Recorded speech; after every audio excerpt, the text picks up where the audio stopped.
Let's get it. What's going on, everybody? Welcome to the SchuZ Show. I'm your host, SchuZ Shoemaker, and today I've got a very special guest joining me. He's one of the top players in the entire transfer portal this upcoming transfer portal season. He's also been in an all-conference freshman team selection his freshman year at Georgia, and that's Silas Demary Jr. Silas, appreciate taking time to come on today, man. I appreciate you for having me. Absolutely. Well, first things first, man. You already made one big decision. Now you're in the midst of making another one. You're currently out there in California prepping for the NBA draft. Can you take us through what this experience has been like so far? I would say it's been a great experience. Now I can't think of nothing but God just to be in the situation I'm in now. I think finally just getting out here in Cali and just doing this pre-draft work, I'm just grateful, and it's like I feel like I'm elevating my play and who I am as a person. So, like I said, I'm just grateful for where I am now. I'm just enjoying the process. So for those that don't know, can you walk us through what this process is like? Like, is there a lot of workouts going on for yourself right now? Are you just talking to different NBA scouts or whatnot, just working out, scrimmaging? Like, what does this whole process look like? Yeah, right now I'm just in the midst of just working out, trying to get ready. I plan to work out with some teams and just get that feedback, just to hear what some of these scouts are saying, so I know how to Sure. make my decision. But so far, it's just been a lot of workouts, a lot of adjustment to just being in California, coming from the East Coast. So it's been a lot of workouts and a lot of adjustments so far. All right. So for those that obviously are not familiar with this whole process as well, is that you've been having a kind of chaotic past few months now because you enter the portal and that recruitment process, which we'll get into very shortly, had to be chaotic. You come to a conclusion with UConn, and now it's like you're right back into another decision now, which obviously I'm sure, like you said, it's a blessing as well. It's a good blessing, a good problem to have, but you're still having to make a decision now once again as to whether NBA college route. How do you balance this mentally? What is this whole just this kind of all these decisions you have to be making in such a short time that impact your life? How do you deal with that? I would say I lean on my family, my agent, Mhm. and my mentor. He's kind of like a second dad. My high school coach, Michael Wright. I just lean on Sure. those people a lot. Just talking to them every day, just getting the feedback from them, and then us just coming together as a group and making a solid decision. Obviously, I'm leading the decision, but they're giving me their Yeah. inputs, just getting a different point of view from everybody. So right now, just taking it slow. Trying to lean on them as much as I can because I know this kind of to set up my future. So I don't want to make the wrong decision for myself. Now, when you evaluate these two decisions, what are you looking for? Like, what are you saying? If you're guaranteed somewhere in the first round, second round pick, is that kind of what you want to go down as NBA all out for yourself right now? Is it really just a 50-50 decision right now, or where do you kind of stand at this point in time? For me, I'm 50-50, man. I don't have a problem with going back to school because, like I said, I feel like I chose a school that'll help put me in a position to be able to be successful within the coming year. So, and Hmm. then obviously going in the draft, obviously that's my dream. So I feel like it's a win-win situation whether I go back to school or whether I stay in the draft. But I Okay, say for me, for the draft, I want to be a first round pick. So if gotcha. it's not there and I can just get the feedback and what they want me to do, and I can go to UConn and do what I'm supposed to do, then it's a Hmm. win-win for me. So for yourself, we know I believe the deadline is going to be end of May, early June, whatever it is, when you have to announce if you're going to stay a draft or go back to college. Do you want to make a decision well before that standpoint? We're looking early, mid-May, or when do you kind of have an idea of when you want to make that decision and get your next steps set for the next year? I'll probably say towards the middle of May, I'll start knowing because I think by that time I'll have done some workouts and get that Sure. feedback. And so I'll be more clear with a decision to make. But like I said, right now I'm just enjoying the process and just being grateful for where I am. Absolutely, man. Well, I want to get into a couple of things because first of all, I want to talk about just the aspect of your career getting to this point because I know we've known each other for a couple of years now. I'm glad to finally have you on, man. So we look at your high school career though, because at certain points, I think it was your sophomore year, you weren't having the big numbers yet, but you were still developing. You transfer out, and then you start to blow up in your second 2 years or the final 2 years of high school basketball. But if I were to ask that younger Silas a little bit ago, saying, "Hey, in a few years, 3, 4 years from now, you're going to be in the position you're at now, where you're regarded one of the top transfers. And not only that, let's be honest, one of the top players and point guards in the country next season if you return, or you have a chance to go to NBA draft. Did you ever think this was a reality or going to happen for you in your future? I say for me, like a couple years back, I don't really think I would have thought I would have been here right now. Okay. I knew I've always worked hard and like played hard, Sure. gave a lot of effort.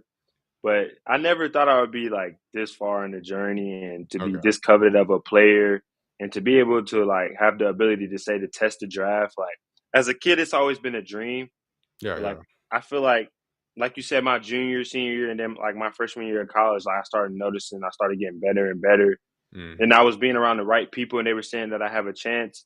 So I think just younger me, I always knew I was going to be good, but I didn't think I was going to be this good and be at Okay. this level so early. So. Now, one of the cool things that you end up going through your recruiting process, the original one, and obviously went to USC, did command. You actually start your career off at Georgia. And right out the gate, Coach Mike White gives you his chance to go start, and you become the starter for pretty much the entirety of your first 2 years at Georgia. Was that shocking? Because I know for some freshmen, it's like, okay, you know you're going to have to work your way up there. Maybe you're starting the second half of the season, whatever it is.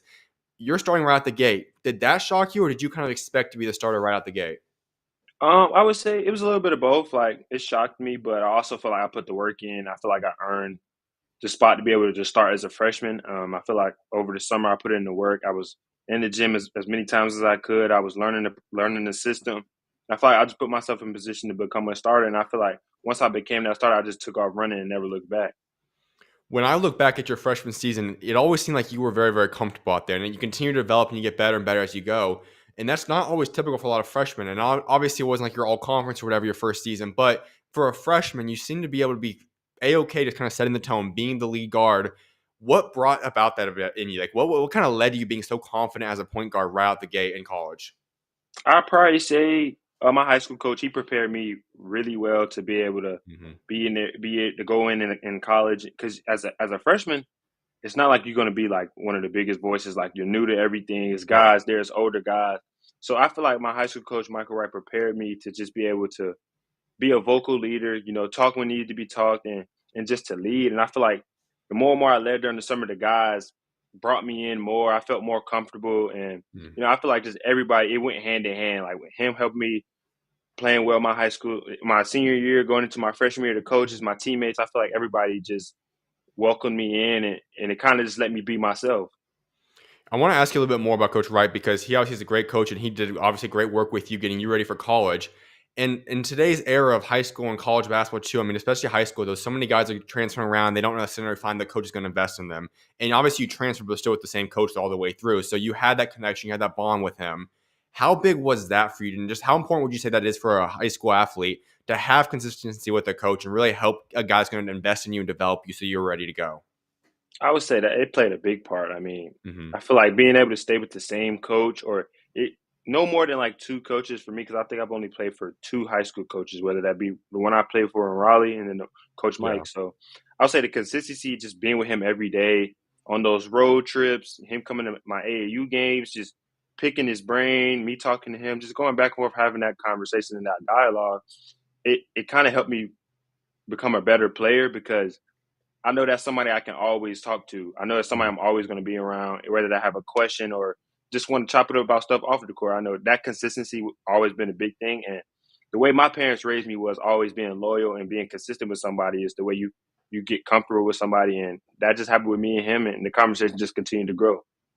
Let's get into the past 365 days for yourself because this has been kind of a crazy past year for yourself because you go into your sophomore season and you have a breakout year. You had an incredible season at Georgia this year and what was, in my opinion, probably the toughest conference of basketball we've seen in a long time. And so that was every day you're fighting and going against top other players, and this conference is stacked top to bottom. And so you're in this conference, you have a breakout season, you help get Georgia into the tournament. Can you just take us through last season? How special of a year was that for yourself and the team? I would say it was very special. I think that was the first time we had been to the tournament in about, I think, 10 years. And Hmm. what's crazy is we had a coach on the staff named Charles Mann. He was on the team that went to the tournament Okay. Yeah. before the Forgot about the that. Yeah. lulls. So it was cool. I mean, I think this year was very special for Georgia. I was glad Hmm. to be able to represent them. I loved everything about it. I feel like we just brought in the right guys. We got the culture back right. I feel like that's the first time since high school, like I felt like it was just fun every day.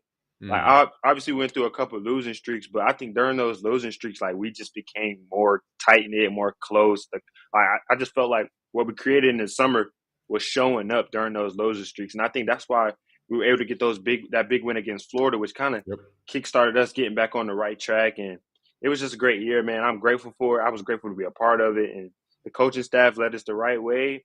I don't have nothing but good things to say about this season. So I was just happy. I got to check off a goal of mine, being able to play in March Madness, and just to play with those guys, to be able to lead those guys. It was just a lot of fun.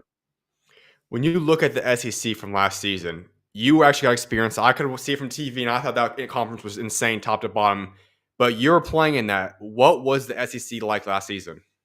And it was a battle every night, man. No matter Yeah. who it was, because I think 1 through 16, all the teams were good. It didn't matter. Like Yep. you got your Auburns, your Floridas. Then you look at South Carolina; they had a tough year, but they were in every game. Like it was Exactly. never a blowout really. Like LSU was a good team. Like everybody was good top to bottom.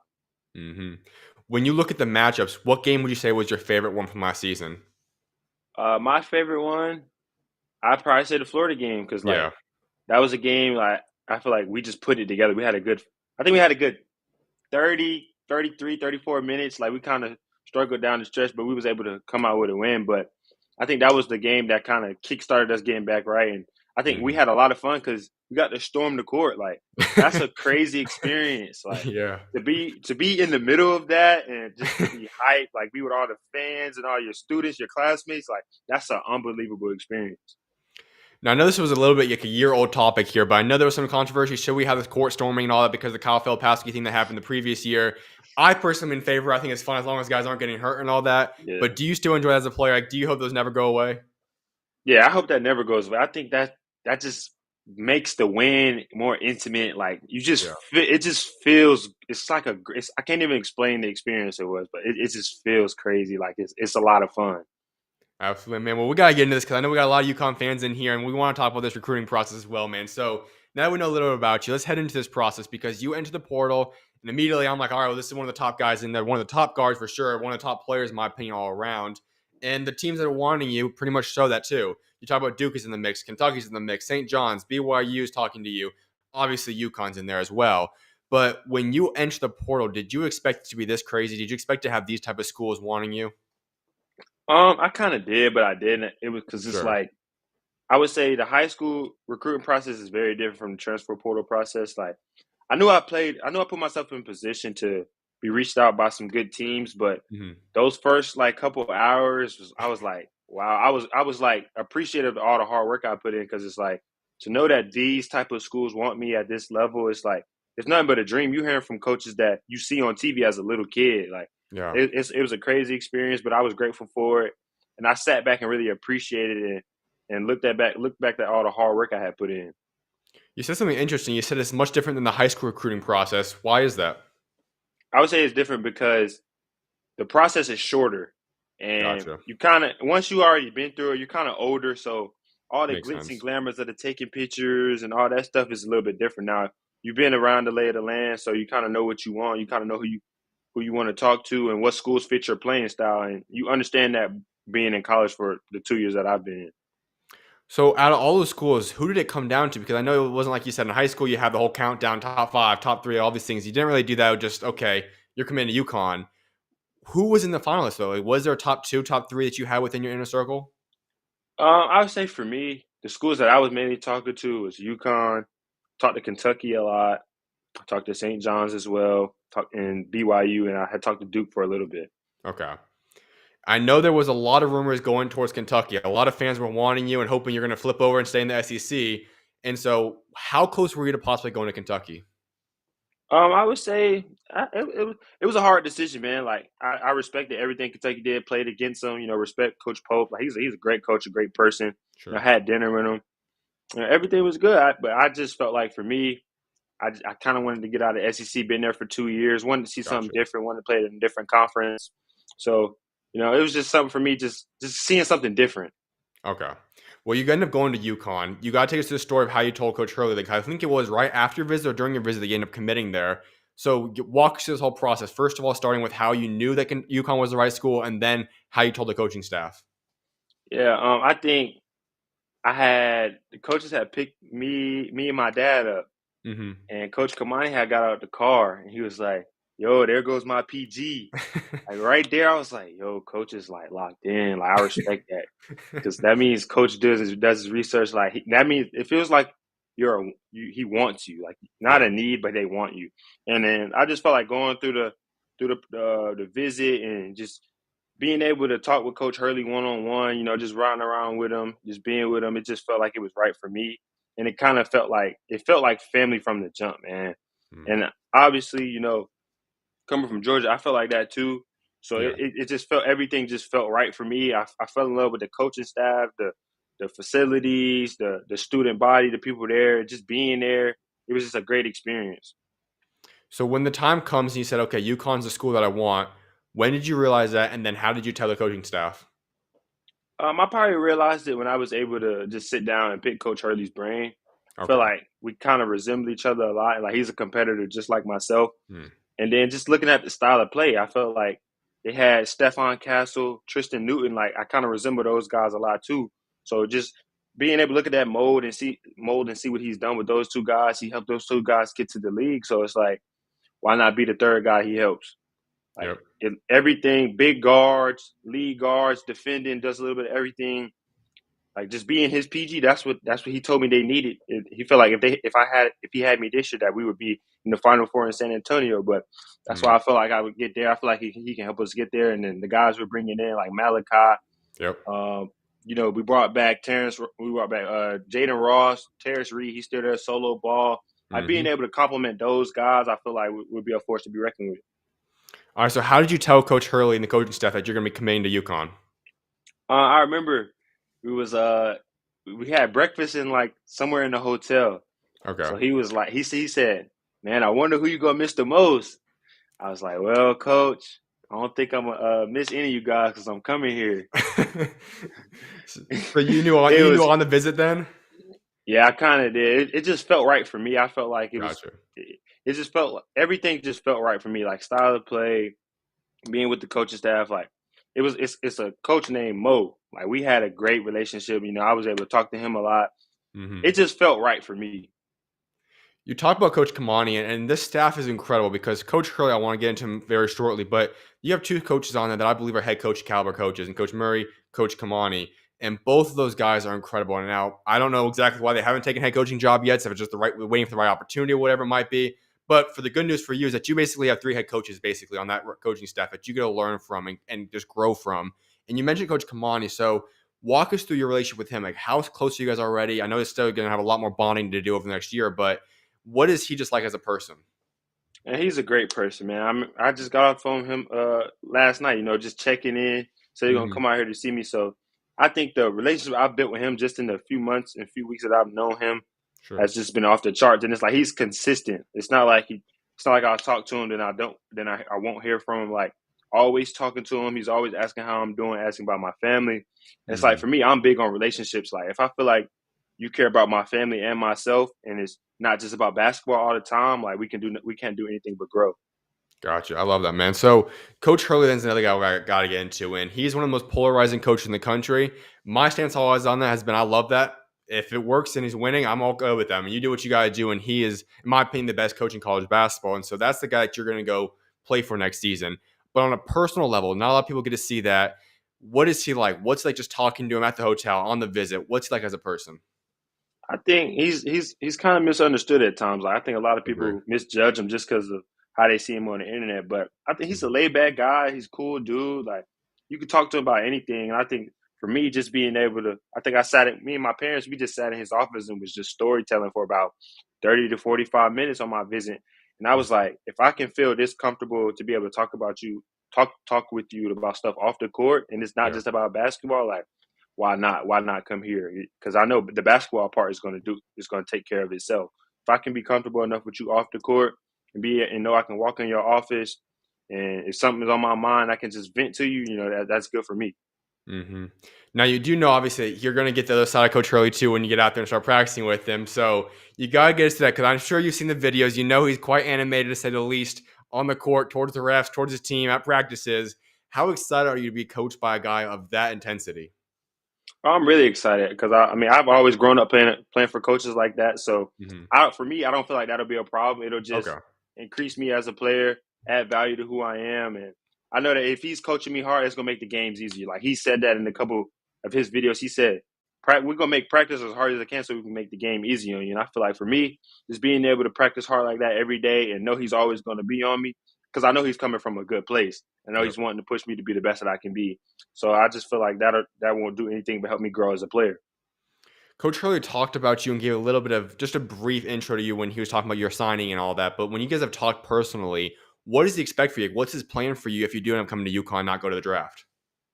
His plan was just come in here, be a leader, help lead guys, help come in there and be an older guy, help lead guys to get back to the tournament and then to win it. Like we want to Mm, win it next year. We just don't want to be there. Like we want to be able to go in there and win convincingly. and everybody get what they're supposed to get, and we're supposed to do what we're supposed to do. Obviously, it starts in the summer. It starts when we get there. So as soon as we get there, how quick can we start to gel and that chemistry and figure that thing out and just start trying to plan to win that thing? The back half of that quote I was just referring to, he also mentioned something very unique about you. He said, Silas comes from a great family and will fit our championship culture to a T. And I know you brought up your family a couple of times between this interview already. And so I want to just quickly diverge and go talk about that quickly. When you talk about your family, I know you come from a family that's athletes. Your dad played football growing up and he had a career as being a professional pro athlete there. How big has your family been, not just in the aspects in terms of sports and all that, but obviously just all around the whole picture, your faith, life, growing up as a person and on the court, obviously as an athlete? How big have they been in your life? Man, they played a big part, man. I think that's kind of where I am right now is mainly because of them. Like my sisters and my mom and my dad. Like I lean on them a lot. Like Yeah. obviously my parents have been to every college game, every high. I think my parents have missed maybe one game in the past Wow. 5 years. So like just them always being there. Like if I can peek up into the stands and see them, Hmm. I know that's who I'm playing for, and that makes me want to go even harder. So my support system, and not even just them. Like I have cousins, friends, family Mm. that travel to come and watch me play. Like just seeing all the support I had is like it's nothing but a blessing, and I'm thankful for it.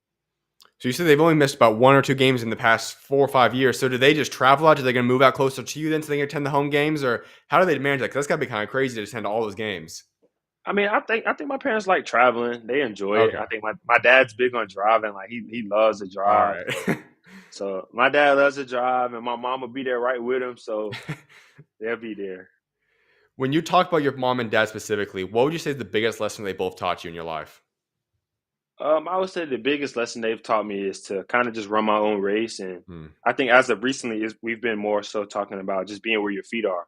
Hmm. But I think for me, if I can enjoy where I am right now, like I get more out of it there than looking ahead or looking what's behind me. Like being where my feet are, enjoying where I am, and being appreciative for where I am has probably been the biggest thing they've taught me, man. And then another thing I would say, just never compare myself. Like I remember when I was younger, I would always get into the comparison battles in my head and be like, man, so and so is getting this, so and so is getting that. I feel like I'm getting Hmm. shorthanded, but they just told me just to keep working, and at some point it'll pay off.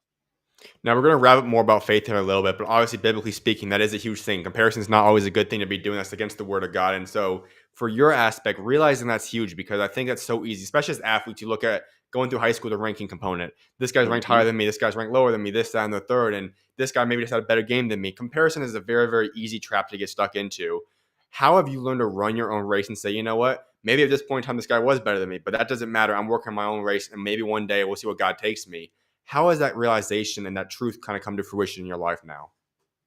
It's definitely came to more realization as I would say this past year. Being able to play some of those big time games, like going to the Bahamas, being able to play against a Marquette and a St. John's, and you have really good games. It's like I think that for me that gave me more and more confidence because it's like to be able to do this against those big time teams, and Hmm. it's like your confidence should be up because that means you're a really good player and you're putting in the work to be put in those situations to showcase your talent and showcase your skill.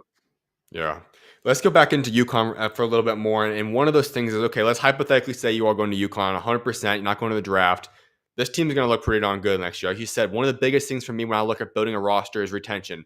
Can you get some guys back from the previous roster? We know there can be changes, but you guys got some big time guys. I think Terrace had a chance to be one of the best big men in the entire Big Hmm. East next year. Solo Ball is a guy that I think is a legit NBA prospect. You have Yep. those type of guys, and then you obviously add in Ross, you add in Stewart coming back, you add in then Mullins, you add in Malachi Smith, yourself. And then we have the big, obviously, question mark. What's Alex Caravan going to do? If he's back, we know he's an all-conference player. Hmm. But when you talk about this roster, this is a team that, I don't want to get too ahead of myself, but has a chance to be a legitimate team that goes and wins a national championship again. How special do you feel like this team can be next year if you are there? I think we have a chance, man. I think if we can get on campus and get around each other and be able to build those bonds, because I think the biggest thing in being able to be a championship caliber team is being able to hang out with each other off the court. I think Mhm. that's why at Georgia we were so close knit and everything, like because we hung out off the court, like we went to dinner, we went Gotcha. bowling together. I think if we can get to that point where we hanging out with each other off the court, I think that makes everything on the court easier. So I Hmm. think we take care of that aspect off the court, which I'm pretty sure we will once we get there, start to learn everybody, and once Yeah. everybody gets to know each other. that'll all take care of itself. But I think being able to have that chemistry off the court makes everything on the court easier because that's your brother. He's going to always have your back no matter what. From your standpoint, have you gotten to know too many of these guys? I'm sure you guys have probably followed each other, DM'd each other a couple of times and whatnot, but is the relationship building really going to start once you make your final decision? You can get on campus. Has it already started right now, or where do you stand in terms of your relationship with some of those guys? Yeah, for me, I've already started. I talked to Malachi Okay. a good bit. I've talked to Braylon Mullins. I've talked to him. I've talked to Okay. Big Eric. I've talked to him. Like I got in a group chat with Jaden Ross, Jay Stu, Terrence, and or Terrace and all of them. As soon as I Yeah. committed, I made a group chat and talked to them, told them I was coming there. So I've Okay. definitely already started and just talking to those guys. Keeping up with them every now and then when I can. So I've already started it. I said the big question mark is Alex Caravan. Obviously, like I said, he's one of the most accomplished players when we talk about UConn being a back-to-back champion, a guy who was a part of last year's team as well now, and he could return to this team next year. He hasn't made his decision yet. How big of an addition would he be to this team if he decides to return to UConn? I think he'll be a very big addition. Obviously, like you said, he could be an all Big East guy. I feel Yep, like he's really good. I've watched the game. He agree. has size. He can shoot it. Does a little bit of everything. Can play the 3 or the 4. I feel like he just gives us more versatility. Obviously, you Hmm. want to let him make his own decision, but if he comes back, I think that'll give us another edge, another guy that can take over a game. Because I feel like we have a whole lot of guys that can just it can be their night. It can be anybody's night. So I feel like he coming back, that just gives us another guy that they'll have to scout, that teams will have to worry about, and it'll get our chance to win a national championship even more. So when you talk about building this roster overall, I think you talk about UConn, and if we're going to call last year a down year, obviously you could call that a down year if you want to say, but at the same time, this is a team that gave the national champions the toughest test they had all tournament until the championship game. So I think that UConn's team last year was still pretty good, but when you talk about getting this team back to their standards of potentially winning a national championship, what will it take for that to happen? I think with us, we got to be locked in from the jump. I think we know what the end goal is, so we got to but obviously we know what the end goal is, but we got to take it one day at a time. I think if Mm-hmm. we get to looking ahead, looking past games, looking past teams, that's how you get clipped. Like especially in the non-conference season, like I think those are the biggest points because those are bye games where like anytime a mid-major team come in there and beat you. So I think as long as we be where our feet are, don't look past teams and enjoy the moment and and always work, I think we'll be fine. When you talk about your leadership, just talking to you now for a little bit and already knowing you beforehand, I could tell that you're a great leader. You're a guy that's already wanted to talk guys. You know how to lead really well. How do you do that? What is it about you that kind of puts you in a position where you just feel comfortable leading a team? I think my mom and dad helped me with that a lot. Like Okay. it's hard being the leader because obviously everybody's not going to like you, and it's an uncomfortable position to be in. Yeah. But I think once guys see you put the work in every day, and people see that you're not just talking and you lead by action, I think that makes it easier for me. And then I would just say, just being a confident person, confident in yourself. I think if you're not confident in yourself, you can't come out of yourself and want to lead others if you don't believe what you're saying. So I Mhm. think the more and more I've played and the more and more I've learned, I feel like I'm confident in who I am and confident in my game and confident that I'm not just telling you something just to be telling you something. It's something I've learned, something I've talked about, and it's what the coaches want to see as well. You said a quote, and I'm not sure exactly where it was. I saw it on an Instagram graphic, but it said, "I want to be the next great point guard at UConn." And that's a big statement because obviously, let's look at the history. Kemba Walker's from there. Shabazz Napier's from there. Most recently, I've got like Stefan Castle, Tristan Newton. The list goes on. Like this is, you could even say point guard university. And when you're looking at the point guard position at this school, you're going to be the next guy to fill those shoes. Will it take for yourself to become the next great point guard at UConn? I would say for me, it would just be to lead the team, be confident in myself, whether I'm having a good game or a bad game, be the same guy every day, Hmm. and just lead, man. Like I said, I feel like I'm a leader, and if I Yeah. can lead, like I feel like this year I took a big step in my leadership role, and we had a good year for Georgia. Like we went to the tournament, we Yep. did what we were supposed to do. Like obviously we didn't win there, but it was a jump to from last year to this year for Georgia, and I feel like if I can go there and do the same thing, I don't see why we couldn't win it all. For UConn fans wondering what you're going to bring to the school next year, how would you answer that?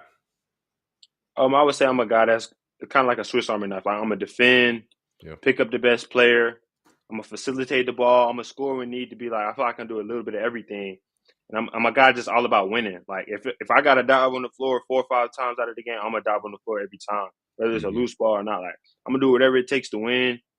And like I said, I just want to win, man. I feel like my competitive brand has always just made me to win. Like I won high school, now I want to win at this level now too. Each one of those point guards I listed a little bit ago have differences between themselves, but one guy that you do remind me a lot of is Tristan Newton. And I think that's also got, I think Dan Hurley or somebody mentioned about you as well. When you talk about that, has that been something that Coach Hurley has mentioned to you and said, hey, you have some shades of him. You could potentially kind of replace that guy and be at that role at UConn? Yeah, we definitely had conversation about that. I think when we went through our film session, like it was a lot of film of Tristan and just looking at. He was like, we kind of have the same abilities, same comparison. So I was like, Hmm. we watched a lot of film of Tristan and was like, why couldn't this be you? Gotcha. Now, another huge thing about this is that when you talk about Georgia, we all know, just being honest, I said, unless you're pretty much like Kentucky, most SEC schools are football dominant schools, and that is a powerhouse there. You come into a school which is a basketball school, and I think, in my opinion, it's the university for basketball because women's and men's have dominated the sport for the past 20, 30 years, whatever it's been now. Being in a school and an atmosphere where basketball is the most beloved sport, how excited does that make you? Man, I'm really excited, man. Just seeing the fans and how they interact with my Yeah. dad on Twitter, like they love my dad already, and my dad's gonna come to the game hype every game. So All right. just looking at the fans and talking to some of the fans that have DM me and just seeing how excited they are for me to be there, it just makes me feel even more welcomed and wants me to put in even more work just so I can make all those fans happy and get back to the winning ways. So I know it hasn't officially been decided yet for yourself, but let's say you are stepping foot at UConn, you're going to play a game there, and you get to play in front of that home crowd. What do you think is going to go through your mind? Oh, I can't even imagine. Like I've been like the past couple weeks, I would say the past 2 weeks, I've really been like, man, I can't imagine what that first game is gonna be like. Hmm. Like I just can't. I can't wait. I can't even put it into words. That's how excited I am just to be able to put that jersey on and be able to represent UConn. When you look at the next year's season, I know that obviously non-conference hasn't always been decided yet, but let's look at conference specifically. Is there a game that you're most excited for, a team that you're most excited to go play, whether it be a home, away game? What are you most excited for? Or a game maybe you have circled in your calendar? I wouldn't say a game, but I'll probably say being able to play at Madison Square Garden. Like Yeah. I feel like not a lot of people get the chance or shot to be able to play there. So Hmm. I feel like that's just a great experience. And whoever we play there, whenever we play there, like I'll be excited for it and just can't wait. That's my biggest thing is Madison Square Garden because not a lot of people, like I said, not a lot of people get that chance to even step foot on that court to be able to Yeah. play there, and especially the Big East tournament is there. So Hmm. being able to be under those bright lights and wanting to be able to perform at a high level, I feel like that's what I'm looking forward to. From a lifestyle standpoint, do you think there's going to be too many differences between going from Georgia all the way up to UConn and playing out there? I just think the weather will be a bit Yeah. different for me. It's a little cold up there, but like I said, man, I feel like weather didn't make a decision into what it was. Yeah, So true. obviously, I'm gonna be out there with my big coat on and some Tims, but I'll be fine. Absolutely, man. Well, I got a few things I want to get into before I wrap this interview up, and one of which is I want to talk about your faith, man, because I love seeing that about you. And there's obviously some people that just will be Christians, but they don't want to be outspoken about it. That's not your case. You're constantly putting stuff on your story. You're constantly tweeting about stuff, and I love seeing that, man. It's awesome to see that. So, first of all, congratulations and good job at doing that. But I also want to ask why. Why is that something that you've been so led to do? To say, you know what, this isn't something I'm going to keep quiet and kind of a closet faith. I want to be outspoken about it. Why have you kind of been decided to take that route? Because I feel like God has just he's our creator. Like he knows what our life is gonna be like. He's written our story already, and I'm like, Hmm. why not? I would say for me, what really got me closer was like late to last year, earlier this year. Like I was going through some things off the court. Like I was struggling mentally. Like I couldn't figure things out, and I finally took that step of just starting to learn about who God was, leaning on Him.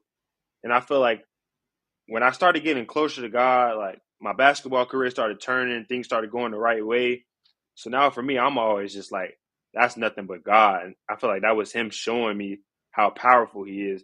And for me, it's like, why would I shorten myself and not want to let other people know about my testimony and about my blessings? It's like, why not want to share that? Obviously, I don't want to force my religion on anybody, but I feel like Yeah. I'm comfortable enough in my skin to talk about God and be comfortable with who He is and how He's helped me in my life.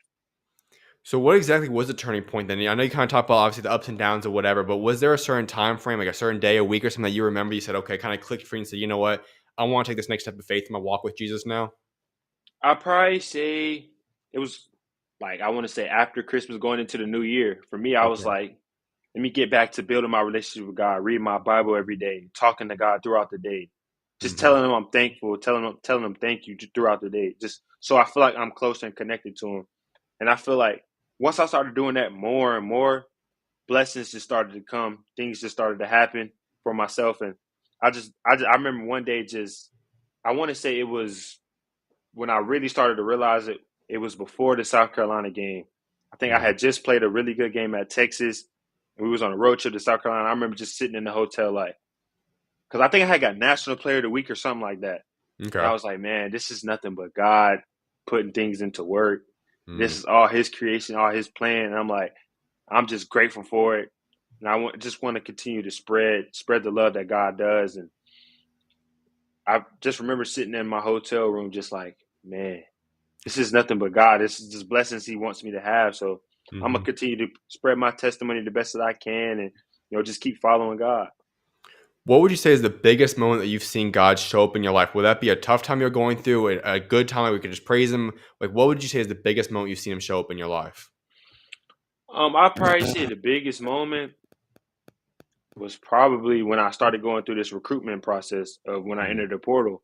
Like obviously, I've seen the things He did leading up to that, but like this is a big decision when you go into the portal. Like some Yeah. guys make the right decision, some guys make the wrong decision. So I feel like for me, I was just constantly asking them to show me the show me the right way, show me what's right, show me what I should stay away from, show me what schools like. I feel like that was my biggest thing because I think the confirmation for me after I committed to UConn was I was on my flight back home. Ironically, I was on the plane with the UConn Husky mascot. I was like, in my head, I'm like, man, I looked at my mom. I'm like, that's confirmation. Like, that's nothing but God right there telling me I'm making the right decision. Well, I gotta follow up on that on what you just said right there. So obviously, I'm assuming it wasn't actually him or her in the mascot suit, was it, or was it just obviously Nah, the person? it was a dog, the actual Oh, dog. oh, Like I for have real? a yes, it was the actual dog. Like it was a lady with and they were on the way to the Final Four Oh, for real? because the women's was about to play. She said, yeah, we're heading out to go there, and I was like, man, how ironic. I'm on the plane with them. That's crazy. That's wild, man. Well, I got a couple things I want to wrap up with. My final things for you, man. One of that is we got to get to the overall college basketball landscape right now. We know how much NIL is talked about. We know how much all this stuff's going on. When you talk about that, how much of an impact was an NIL when you talk about your recruiting process?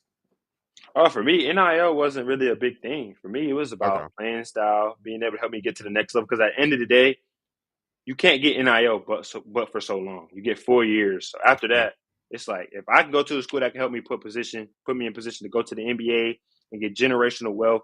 Because I feel like for me, if I can be able to help communities, like I know when I get back home and when I make it to the league, like I want to fix some places back home. Like it's Mm, a place, Raleigh Boys and Girls Club.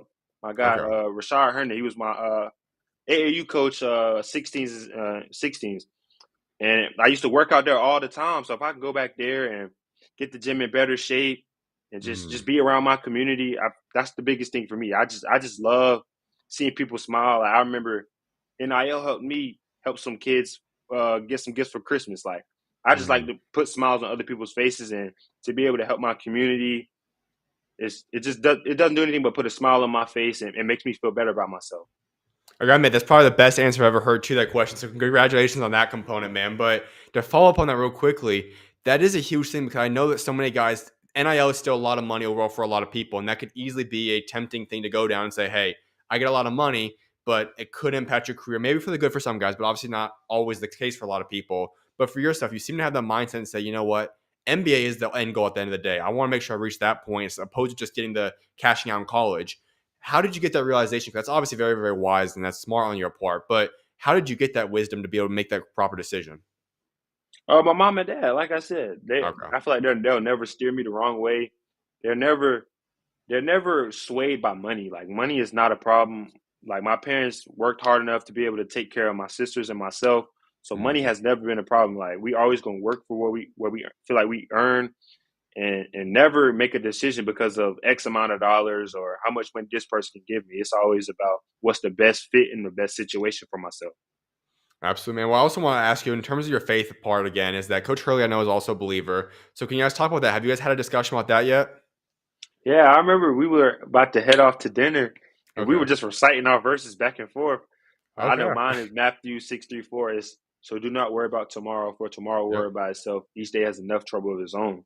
I got Mhm. that from my coach at Georgia, Coach Goins. Like I used to talk to him every day about faith. He helped me get back into my faith too as well. So, just being able to have that conversation with him on my visit, knowing that he's a God fearing man was another confirmation for me. It just felt right. Mhm.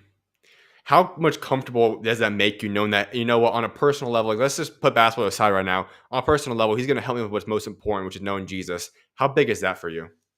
Oh, that's big for me because I feel like growing up as a kid, you always going to church. Now, as a kid, you don't really understand, but I feel like at the age I'm getting, I start to understand more and more. And Mhm. I think even Terrace goes to Bible study Yep. there, so I'm gonna get locked in with him with that stuff. Love Like it. just being around those guys that are God fearing, it just makes me feel like I'm comfortable where I need to be. Absolutely. I love that. Well, I got one final question for you, Silas, and that's what I wrap up every single interview with. And that's talking about your legacy. When you're done at UConn, and then even the greater picture when you're done playing basketball, what is it that you want to be remembered for, whether that be on or off the court? What do you want people to remember when they think of your name?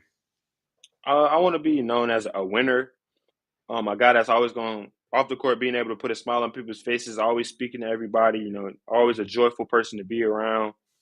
I would say those are the two biggest things to me because accolades and all that stuff don't matter to me. If I can win and put a smile on people's faces, that's what makes me happy. And if I know people are saying that about me, I know I did the right thing. I know I did it the right way. Absolutely, man. Well, Silas, I can't wait to see what God's got in store for you. Best of luck with the decision, whether that be going to the NBA draft or going to college, man. I can't wait to see what God's got in store for you, man. Of Yes, sir. I appreciate you. course, you're always welcome on, man. God bless, brother. God bless. All right, talk to you later, man. Yes, sir. Appreciate everyone for tuning into this interview. I'll have that edited out and clipped out for you guys so you guys can go watch it separately in just a couple hours. Appreciate y'all for tuning in. I'll see you guys tomorrow. God bless you guys.